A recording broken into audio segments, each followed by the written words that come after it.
জুলাই সনদ নিয়ে বর্তমান রাজনৈতিক মহলে চলছে তুমুল আলোচনা। এই সনদে স্বাক্ষর করা নিয়ে বিভিন্ন রাজনৈতিক দলগুলো বেশ কিছু প্রতিশ্রুতি দিলেও তা আজ অনেকটাই ভঙ্গুর। এরই প্রেক্ষাপটে বিএনপিকে উদ্দেশ্য করে কড়া সুরে কথা বলেছেন এনসিপি নেতা হাসনাত আব্দুল্লাহ। কী ছিল সেই মন্তব্য, যাকে কেন্দ্র করে আবারও শুরু হয়েছে আলোচনা?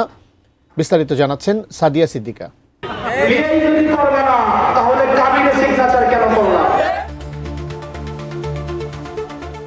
জুলাই সনদকে ঘিরে দেশের রাজনীতিতে তৈরি হচ্ছে নতুন উত্তাপ। ২০২৪ সালের গণ আন্দোলনের পর জন্ম নেয় জুলাই সনদ, যেখানে দলগুলো রাষ্ট্রের কাঠামো সংস্কার, ভোটাধিকার ও নাগরিক স্বাধীনতার পুনর্বহালের অঙ্গীকার করে। জাতীয় ঐক্যের প্রতীক হিসেবে বিবেচিত এই সনদে স্বাক্ষরের সময় রাজনৈতিক দলগুলো ভবিষ্যৎ পরিবর্তনের প্রতিশ্রুতি দিয়েছিল, কিন্তু সময়ের সাথে সেই অঙ্গীকার নিয়ে দেখা দিয়েছে টানাপোড়েন ও মতবিরোধ। জুলাই সনদ বাস্তবায়ন ইস্যুতে রাজনৈতিক অঙ্গনে চলছে তীব্র মতবিরোধ, আর একে কেন্দ্র করেই বিএনপিকে এবার সরাসরি আক্রমণ করেছেন জাতীয় নাগরিক পার্টি এনসিপির দক্ষিণাঞ্চলের মুখ্য সংগঠক হাসনাত আব্দুল্লাহ। তিনি বলেন, একটি দল জুলাই সনদে স্বাক্ষর করেছে, অথচ এখন সেই সনদের বিপক্ষে অবস্থান নিচ্ছে, যা রাজনৈতিক নৈতিকতার পরিপন্থী ও জনগণকে প্রতারিত করার শামিল। RICL TMX, যুগের পর যুগ স্থাপনা থাকে মজবুত। বৃহস্পতিবার সন্ধ্যায় কুমিল্লা এনসিপি আয়োজিত এক পথসভায় প্রধান অতিথির বক্তব্যে তিনি এই মন্তব্য করেন। বিএনপিকে উদ্দেশ্য করে হাসনাত আব্দুল্লাহ বলেন, নাসির ভাই আজ বলেছেন স্বাক্ষর করার পর এখন আবার বিপক্ষে অবস্থান নিয়েছে। বিয়ে যদি না করো তাহলে কাবিনে সই করলে কেন? সংসার যদি না করো তাহলে কবুল কেন বললে? যেহেতু কবুল বলেছ, কাবিনে সই করেছ, এখন সংসার করতে হবে।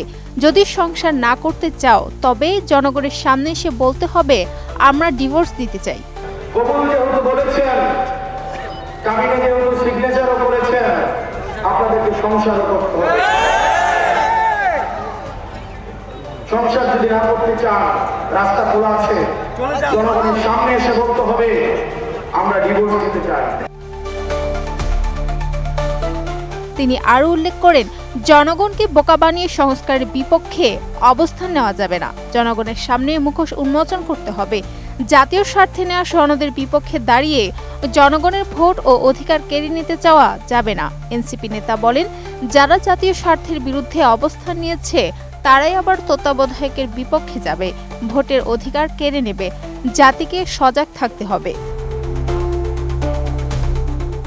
তিনি এ সময় জুলাই সনদের বাস্তবায়নে যারা ন্যায়ের পক্ষে অবস্থান নিয়েছে তাদের চিহ্নিত রাখার আহ্বান জানান। তিনি বলেন, এরা সংস্কারেরও শত্রু আর জনগণের অধিকার ও গণতন্ত্রেরও শত্রু। ওই সভায় এনসিপি নেতারা বলেন, স্বাধীনতার পর নতুন প্রজন্ম গণতন্ত্র ও সংস্কারের চেতনায় দেশের জন্য রোডম্যাপ সাজিয়েছে।